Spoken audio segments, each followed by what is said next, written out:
चीन के साथ चल रहे तनाव और भारतीय सरजमी से चीनी सैनिकों की वापसी से बीजिंग के इनकार के बीच भारत ने अमेरिका से 30 MQ-9B प्रीडेटर सशस्त्र ड्रोन खरीदने का फैसला किया है। इतना ही नहीं, भारत ने चीन की सीमा से सिर्फ 100 किलोमीटर की दूरी पर स्थित अपने एयरबेस पर युद्ध अभ्यास की योजना भी बनाई है। मिसाइल और बम ले जाने में सक्षम MQ-9B ड्रोन 35 घंटे से अधिक समय तक हवा में रह सकता है। ये एक बार में 4 हेलफायर मिसाइल और करीब 450 किलोग्राम बम ले जा सकता है।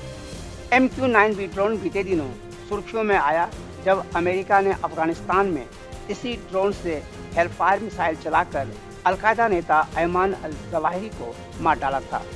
ड्रोन बनाने वाली कंपनी एटॉमिक्स ग्लोबल कॉरपोरेशन के मुख्य कार्यकारी विवेक लाल ने बीते दिनों पत्रकारों से बात करते हुए सौदे की पुष्टि की थी।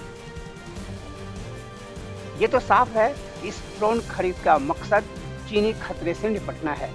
इस ड्रोन से भारत चीन के शिनजियांग और अक्साई चीन इलाके में कहीं भी हमला कर सकता है। भविष्य में युद्ध होने की स्थिति में भारत इसका उपयोग कर चीन के पश्चिमी थिएटर कमांड के इलाके में हमला कर सकता है। इसके अलावा जरूरत पड़ने पर हिंद प्रशांत क्षेत्र और दक्षिण चीन सागर पर भी इस ड्रोन से हमला किया जा सकता है। अक्टूबर महीने में भारत और अमेरिका की सेनाएं उत्तराखंड के औली में 10,000 फीट की ऊंचाई पर सैनिक युद्ध अभ्यास करेंगी और ये युद्ध अभ्यास चीन की सीमा से करीब 100 किलोमीटर दूर बने एयरबेस पर होगा। रक्षा विशेषज्ञों का कहना है कि भारत पूर्वी लद्दाख सीमा पर चीन के साथ चल रहे गतिरोध और हिंद प्रशांत क्षेत्र में चीनी युद्धपोतों की गतिविधियों पर नजर रखने के लिए मानव रहित प्लेटफॉर्म खरीदना चाहता है। इस अमेरिकी ड्रोन की खरीद इसी का हिस्सा है। चीन से निपटने के लिए ड्रोन खरीदने का निर्णय ऐसे समय लिया गया है जब अभी भी भारतीय इलाके में चीनी सैनिक तैनात हैं। हालांकि कई दौर की बातचीत के बाद दोनों पक्षों ने बड़े इलाके से अपने सैनिकों को वापस बुला लिया, पर चीनी नियंत्रण वाले भारतीय क्षेत्र अक्साई चीन से सटे डेप्सांग और भारत चीन भूटान की सीमा पर बसे डेमचोक से पीपल्स लिबरेशन आर्मी के सैनिक वापस नहीं गए हैं। दोनों देशों के बीच कोर कमांडर स्तर की 16 दौर की बातचीत हुई, जिसमें सैनिकों को वापस बुलाने समेत कई मुद्दों पर सहमति बनी। तनाव भी कम हुआ, लेकिन चीनी सेना ने कुछ इलाकों से अपने सैनिकों को वापस नहीं बुलाया। तनाव की मुख्य वजह यही है। चीन ने उन इलाकों में बंकर बना लिए हैं, स्थायी निर्माण कर लिए हैं, सैनिकों को साल भर टिकाए रखने के सारे इंतजाम कर लिए हैं।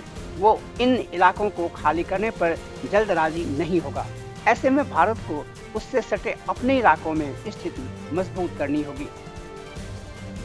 अमेरिका से ड्रोन खरीदने के अलावा भारत रूस से खरीदे गए S-400 एयर डिफेंस सिस्टम को भी वास्तविक नियंत्रण रेखा यानी LAC के पास तैनात कर सकता है। इन तैयारियों को विदेश मंत्री S जयशंकर के बयान से समझा जा सकता है।